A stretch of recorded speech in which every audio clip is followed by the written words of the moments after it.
many times our partners are intended to be in our life to be reflections of where we need to grow, right? And I think that's a beautiful thing. That's beautiful conflict. It's conflict that's necessary. But is that person, when the conflict, is it constant, like crazy, like you feel like you're crazy making all the time? That's not the same as growth. Cause I'm noise, hear rewind, breathe it in. Your permission to reflect and reset begins. Dr. Sarah, the mind is high. Brian gets the heart just right. Lena, the coach to ignite. Oh, pause the noise, reset and reset. Pause the noise, reset and reset. Your time, your space, your life, your best. Pause the noise, reset and reset. Hey everybody, welcome to another episode of Pause the Noise, where we give you the permission to reflect and reset. I am Brian Lamar Stokes with Lena Wilson and Dr. Sarah. You know, this week I wanted to talk about marriage. I have been with my wife for 10 years. We are going on 8. Oh wait, let me do the math right. Get it Yeah, we've right. been together for 10 years. We had our daughter on our 10-year dating anniversary. Yeah. And we have been married we'll be going on 8 years. Lord have mercy, time goes by fast. However, in therapy, I have been seeing, I have a lot of people who want to get married and who are in marriages that they want to get out of them. And when we talk about marriage, I'm not talking about like the marriage that you see online. I'm not talking about the wedding. I'm not talking about like the highlight reel. I'm talking about people longing to be in that marriage. So whether people are like actually ready for what they're asking for, and Dr. Sarah, I'm sure you would know as a wife and mother, and Lena, I'm sure that you know as a wife, mother, and having a first marriage, that it's not just like, you know, happily ever after once you get into the marriage, you know, itself. It's a lived experience. Every single day you have to be with this person. It's a real relationship. It's real conversation. And what we're seeing right now is this, like people say they want marriage, but they don't really want it. They want relief. So it's like I'm in this life that I have, and I feel like if I add another person to it, it'll be some type of relief that they can take the burdens that I have, or they can just whatever it is, just give a release. Just like some people say, "Oh, I can save my marriage by having a baby. It'll keep us together." Sir, ma'am, no, it won't. Okay, so I'm get- so Spoiler I'm here. alert, it won't. But here's the noise. Here's the noise that I talk about. People say, I'm getting older. I need to settle down. Everybody else is getting married. I'm tired of being alone. But if we're honest about it, some of that is just a desire, you know? It's just a desire that you want. And some of it isn't a desire. It's pressure. You comparing yourself to things, and it's your loneliness that is talking. And if you don't like yourself alone, you really won't like yourself with somebody, and you haven't dealt with that loneliness. But Lena, what do Mhm. people you talk to? Because you talk to grief, transitions of many sorts. Talk about when they're talking about marriage, whether getting in, trying to get out, trying to figure it out. Yeah, so I work with a lot of women when they're getting out, right? Whereas- I'll share because I think it's always, easier to share from a personal lens. So I was 30 when I first got married. And I was married for 7 years the first time. I've on my second marriage, and we will be married for 14 years in June. Congratulations. And so, what I will say is, I think you hit it on the nail. Marriage will expose the deepest and ugliest parts of yourself Mhm. to the other person. Like it's just one of those things.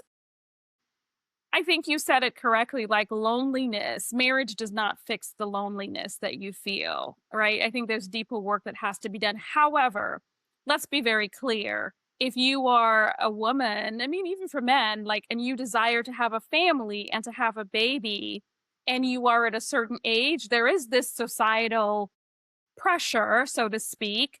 Oh, you're getting too old. And if you lean into that pressure, then it will cloud your judgment in how you select a mate for marriage. Because when you select a mate, it's not just a mate, it's a mate plus their family and all that comes with that. And that's not always a very pretty picture, you know?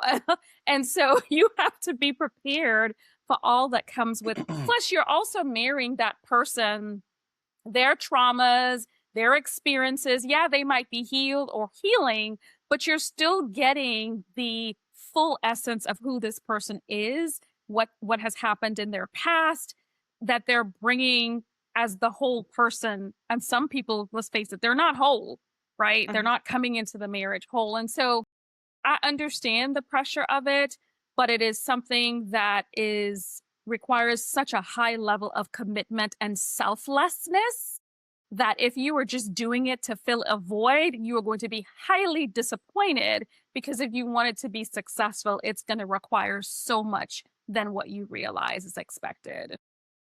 Yeah. Yeah. Dr. Sarah. I'm gonna play devil's advocate Oh, not the devil. because I disagree with both of you to a certain extent in the way that like we have to be comfortable with loneliness or with ourselves. There's always this thing there. It's like if you can't like love yourself fully being alone, then like it's gonna be hard to be in a relationship.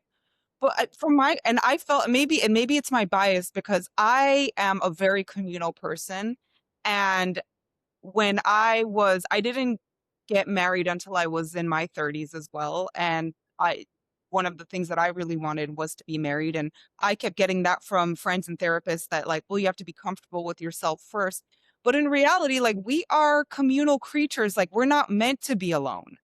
Right? We're not meant to, but in our society, because like we are in, especially in American culture, we're meant to like leave home. We're meant to have our own apartment, and these are measures of success. We end up being alone, even though in so many cultures there's so much more community happening. And so part of the reason why I think that people rush into marriage is because they want community and they think that marriage is the only acceptable way to have community because that's what you're supposed to be that's what partnership looks like. Partnership looks like being with one person and developing a family of your own. So it's either so I almost feel like, and I felt this way, the option was like live alone, be alone, like have friendships, but like friendships are also harder in your 30s, and then kind of just be like learn to be comfortable with loneliness and then hopefully get married one day, or like be in a relationship and like maybe this relationship is appropriate for me, but at least I get to live in community. And so I think that's part of the struggle when people are trying to feel this pressure to get married. It's this external pressure of like what society expects of us, but part of the pressure is that we're genuinely just feel lonely and want somebody to hang out with regularly, Yeah. right? Like I want somebody to watch The Bachelor with me, right? And comment on what's happening in the room. And I don't necessarily know if becoming okay with not having somebody to comment on Bachelor is what I necessarily need before being prepared for marriage. More so, like, I do believe when you're talking about Lena, it being selfless, like being understanding yourself and understanding where your growth edges are and how and what you bring to a relationship. I do think that that is absolutely important, and understanding why you want to be in a relationship with someone else, whether it's what the person has to offer you or what you have to offer a relationship. um, but I don't necessarily know if I never got comfortable with being alone. I hate being lonely, right? I don't Mm. like to be if I'm in a house by myself for more than 3 days, I'm calling somebody because like I just like don't like being and I don't necessarily know if that's like a fault, right? For extroverted people if they have to like learn that before like Mhm. learn knowing how to love appropriately. Mhm. I'm with you on that. Like were you going to say something, Lena? No, I was, but you go ahead and then I'll go. Okay. I'm comfortable with the connection like of loneliness, but I'm thinking more so of the marriage aspect. Like you can not be comfortable with yourself, in your singleness, and you find someone and you're dating and you're getting to know each other, like in that aspect. Like, yeah, like, okay, I like to watch The Bachelor, The Bachelorette, like with this person. This is my person who I'm connecting with. We are building something. And then, like, it might start to expose things about you that you may not like about yourself or that you do like about yourself. But then you're building something together where you're finding an understanding of who you are. And then we get into marriage, knowing who we are coming together. Like we've shown ourselves like that way. And I feel like in sessions right now that I'm having, some of them, people are skipping steps. So we're Mm, trying to graduate to marriage without taking the class of dating someone seriously. Because if you're going to someone, if you're going to your husband saying, hey, I don't like being lonely. I'm a little clingy at times. I'm this, I'm that. And he's like, okay, let's see how this works out. And there's a love there, there's an understanding, then that's like graduating to marriage. Some people want, okay, here I am, first date, let's just get married and we'll figure it out thereafter. That's yeah. what I'm saying, like knowing yourself. Yeah, knowing yourself with your partner, knowing yourself with your partner in marriage. Like marrying someone just to be married versus marrying someone because you realize they fit you and like being content with not being in that type of relationship until it's ready. Right. Yeah, Yeah. I can agree with that because I think outside of that, if you don't like being alone, like there's other ways of finding community, right? So you're not forcing yourself into this picture that may not work for you. Hmm.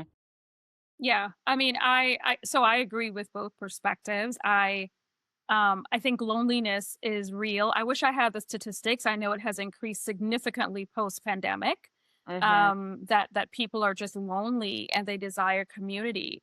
I think for me, my perspective is where it gets a little dangerous is when you are thinking from the sole lens of I am lonely. And so this person is going to fill this void of loneliness for me. But you haven't really taken the time to really what's this person's character? What's this person's ability to handle conflict? What's this person's ability to manage finances? How are they going to raise their children? What are their religious beliefs? Like some of these very hard, important things that you should be talking about before you get married and not uncover that, hey, we are polar opposites, but because there was this void to fill this loneliness and we loved hanging out, so to speak. And there was this sometimes illusion of what we think this would be, but really not doing, as Brian said, the work to date and really do what is needed to get to truly know someone. That's where I think it gets a little bit dangerous, right? Because I personally think that the journey to marriage requires a lot of important and hard conversations. Hmm. And I don't feel like people always take the time or they ignore some of the red flags. They see it, they hear it, but because of sometimes the loneliness, they ignore it. And so then they get into this marriage that just doesn't fulfill what they thought it would because now you have layers and layers of differences that now create conflict and add a different layer of chaos to your life that you didn't have when you were lonely. So it's Yeah. like you're trying to fix one thing by going into marriage and now you've now compounded it with some other issues that are difficult or could be difficult to get out of, right? But I do think loneliness is really I don't know what the stats are, but it's high. Like I want to say like it's 60s%. Like people are lonely, right? Find community. Saying, "Oh, just go find community," right? That's not easy. It's not easy, and I think it would be delusion of us to say, "Oh, just go find community." Like Sarah said, it's not easy to just find friendships. My daughter is 18, and even in some pockets of her life, she's an only child. She said to me, "Mom, I'm lonely." So even someone who's an only child and she's not an extrovert, right? So what might be easy for someone to just go out and just make friends or find community, for her, it's a little bit more because she tends to be more introverted. But you have to manage that loneliness when you consider, like, I want to be married. You have to be very cognizant of, is this person really a good fit for my life and for Hmm. who I am? Even outside of that loneliness. And I think sometimes, like Brian said, I think people skip over that. They're like, it's almost like that immediate gratification, like they're going to fix that void, so let me do this, versus really taking the time to figure out who is this person to their core, and can I love the ugliest parts of this person. We can love Yeah. the Yeah. good parts, but the ugliest parts of this person, will I still love them when I see that? Yeah, Yeah. I agree. I definitely think that's a factor. Something else that I've seen is the opposite, like when people just don't know when to give up on the relationship. Um, More so when it's an ego thing where it's like, if I can just get this person to marry me, that will be validation that they actually do love me, despite all of the actions that are going on in this relationship. This marriage will validate that I am worthy of their love, even if they're not showing love in a way that is, healthy to the relationship right now. That's something I have you all seen that in your with your clients? Yeah, I've I seen it a have. lot, especially when and I'm always very transparent, right? Like I grew up having to work hard through layers of rejection, right? Because I was adopted and I had a lot of things in my life that happened where I did a lot of very hard, ugly work to overcome feelings of rejection and to know that I am worthy, period, right? And when you struggle with or you have scars of rejection, you will do anything that allows you to feel like you belong or to make you feel like you're worthy or you're loved. So, what you just described is very, very common in people who haven't done the work on themselves and they haven't taken the time to really stand bold in who they are and confidently know that they are worthy independent of any external factors or validation. And that happens a lot, unfortunately, because let's face it, healing work is hard and it's messy and it's ugly. Yes. It And to takes a lot of do it, time. it does. And it's exhausting, right? Yeah. But if you skip, like Brian said, if you skip the process of not doing the work to heal, then you are going to settle, unfortunately. And settling for less than what you deserve is not going to end well. That's exhausting. Settling for something less than you deserve is exhausting, and having to Mhm. keep that. But I do see that a lot. People just wanting to say, hey, finally I got my reward. I stuck it out. I stayed with him for 20 years and now he's finally going to marry me, even though I have 4 kids with him. And then you get married and you're like, I never wanted this. How do I get out of it? How do I get out of it now? Now I see that marriage is nothing but now I'm really stuck to him. First I was dealing with him. Now he's like a part of me. And I have seen it. And I think it's even more than about the loneliness. Like Lena said, it really is about like doing the work. And sometimes you have to ask yourself questions before you want to get married to somebody or have a child, with somebody. Like, do I know how to choose a partner?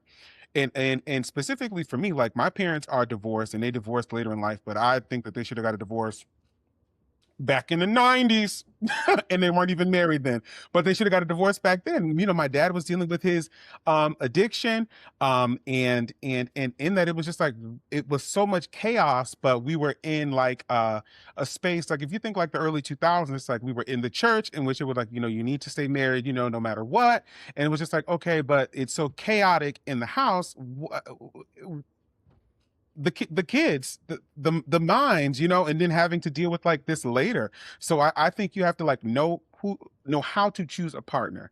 And even with that, maybe it's reading books or something, but marriage is not going to look like what your parents is. So if your parents got a divorce, it's not necessarily mean you're going to get a divorce. If your parents had a great marriage, it doesn't necessarily mean that you're going to have a great marriage. It's how you choose your partner and what they're willing to work on. Like, do you know what a healthy relationship looks like? Do you feel Mhm. comfortable being known? Do you feel comfortable being known, like how your mind works and your thought process? And what do you feel about children? And what do you feel about cleanliness in the home? How often do you clean? Can you go through my phone? Can you go through my email? Do you feel comfortable somebody really knowing the ins and out of you?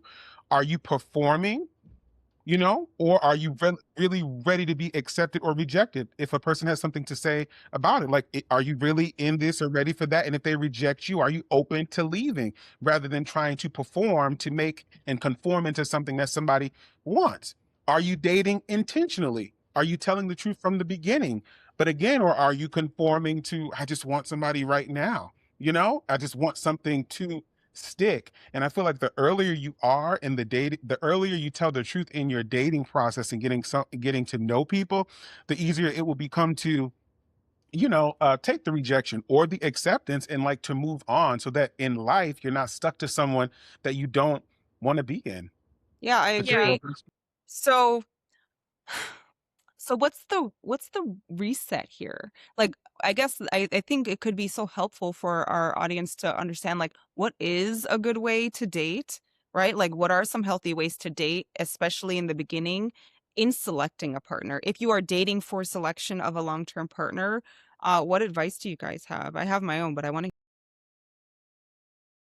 To share advice because we have a wide audience. I'm going to share advice from someone who's dating after divorce because that could be a whole podcast on its own. um when you're dating after divorce, the one thing that's very, very different is that you have now been a wife. In many cases, you may have even been a mother.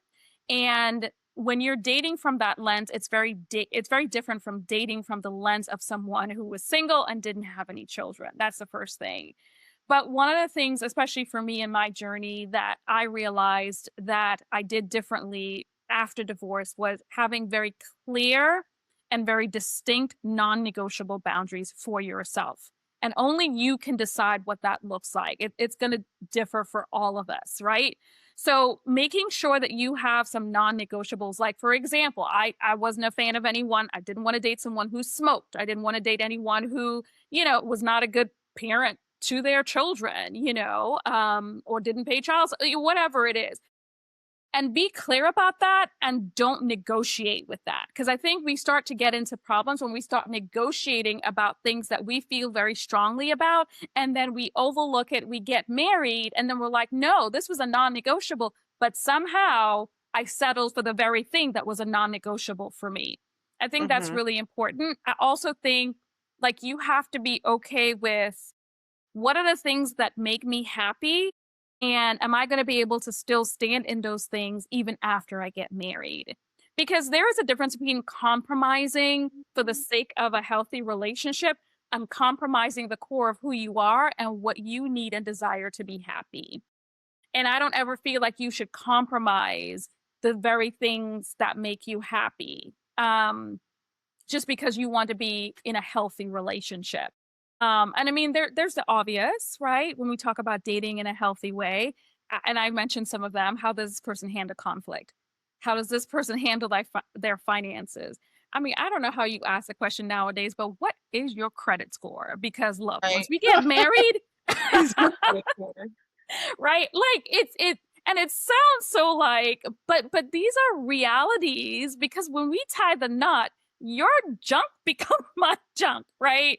And let's be clear, after divorce, credit could look a little shaky, but how do you approach challenges and difficulties? And are you even open to loving my daughter that's not your biological daughter? Those are Mhm. like real important questions to ask. So that's just my lens from dating after divorce.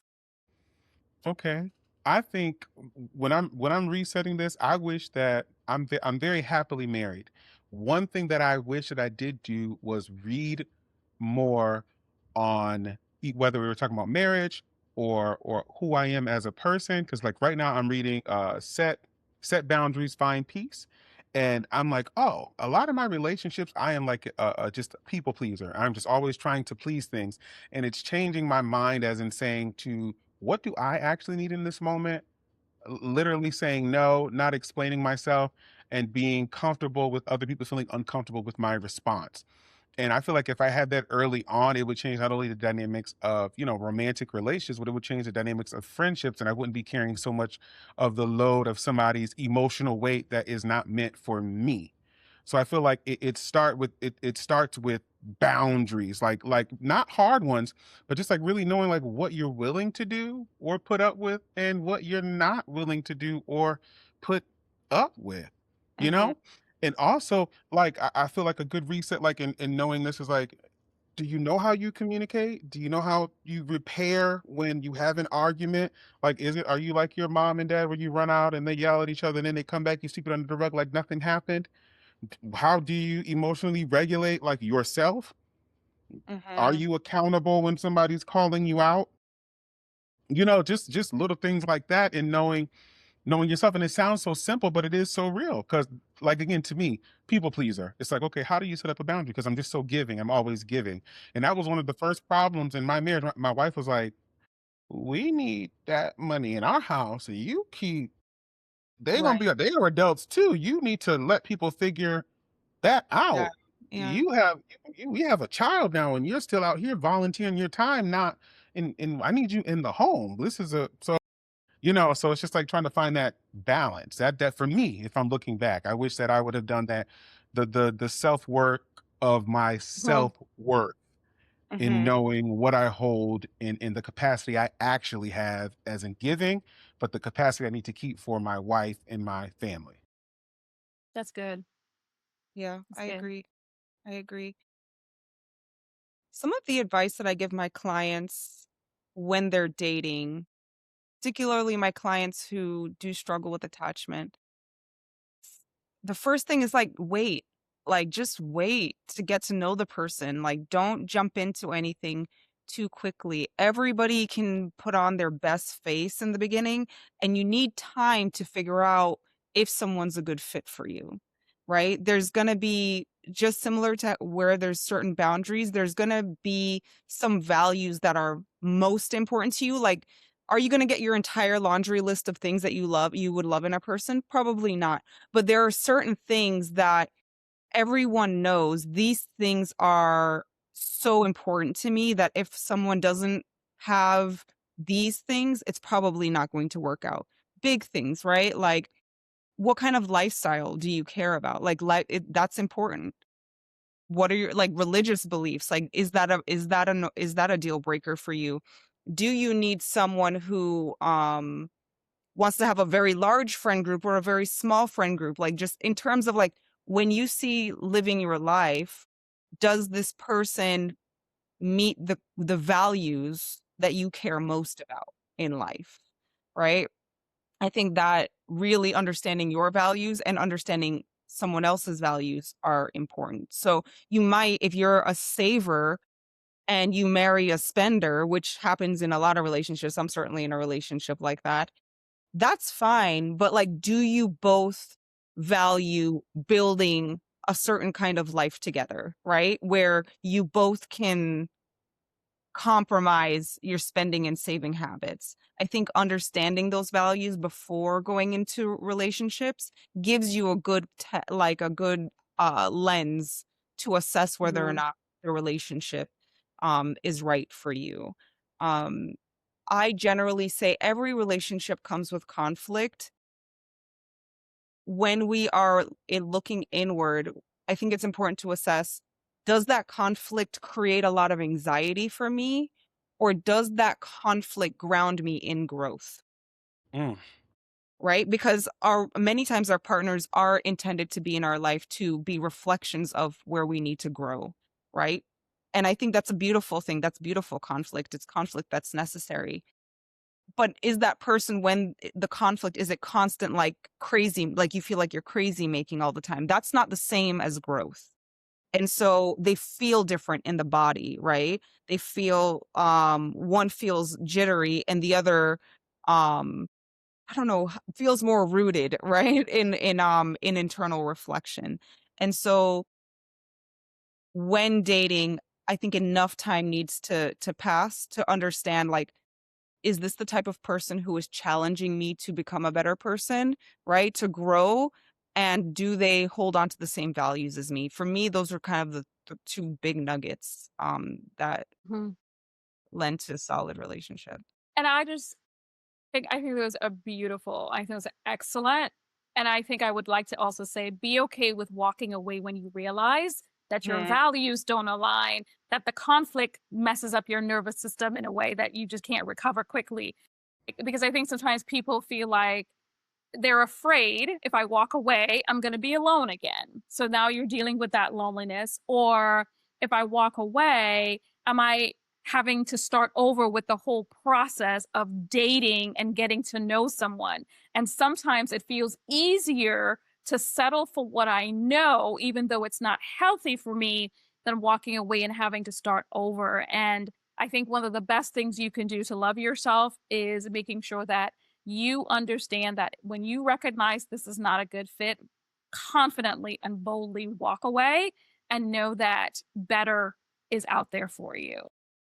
Yep. Yeah. The longer So, you're in the relationship that's not meant for you, it just takes time away from being in the one that is. so marriage is not the goal. A healthy relationship is. And if you build that well, marriage can become a natural extension, you know, not a That's right. rescue plan. Not a rescue. That's right. We don't want somebody to come and save us, but we would like a healthy bond. Any final thoughts? Marriage is beautiful when you are married to the right person. So me being on my second marriage, I can truly say that it is really, really beautiful. And it is so great having a partner, not just to eliminate the loneliness and all of that stuff. But it's just so beautiful to have someone that you can be intimate with, that you can trust, that is safe. There's nothing like safe love. It's the most beautiful thing. And loneliness can be hard, but waiting for that person that can provide you that safe, beautiful love is absolutely worth it. I couldn't agree more. Like, as someone who genuinely went into every relationship like, "This could be my husband." Sheesh. Like, thinking that, but obviously not doing that, and finding the partner that I did, I will say it is worth waiting to find the right person. It is I'm so glad that I never and I had marriage proposals. I'm so glad that I never went into a marriage that was not the right marriage. Um until I met my husband and really like assessed values and did all of the things that I really did walk that walk that I just spoke about when selecting a partner. And I'm so glad that I did that because looking back, like none of those relationships would have been right for me. I would have been miserable in probably 90% of them. So it is worth the wait, I would say. Perfect. This has been another episode of Pause the Noise, where we give you permission to reflect, reset, and stay single if you want to, okay? Or get married if you want to. Until next time, you all have a great week. Bye.